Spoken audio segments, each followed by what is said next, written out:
গরম গরম ভাতের সাথে যদি এরকম ঝিঙে পোস্ত হয় তাহলে আর কোনো কথাই হবে না, একদম এক ঝিঙে পোস্ততে এক থালা ভাত শেষ। তার জন্য কি করতে হবে, আগে ঝিঙেটা আলুটা তো কেটে নিয়েছি, এখন কড়াইতে তেল দিয়ে তেলটা গরম হয়ে আসলে তার মধ্যে কালো জিরে ফোড়ন দিয়ে সরু সরু করে কেটে রাখা আলুগুলি দিয়ে কিছুক্ষণ আলুটা আমি ভেজে নেব।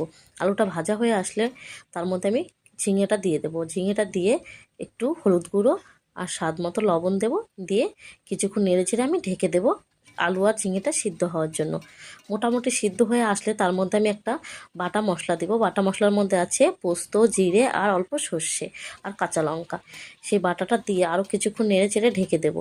ঢাকনা খুলে আরও কিছুক্ষণ নাড়বো, নেড়ে একটু হালকা জল দিয়ে দেবো।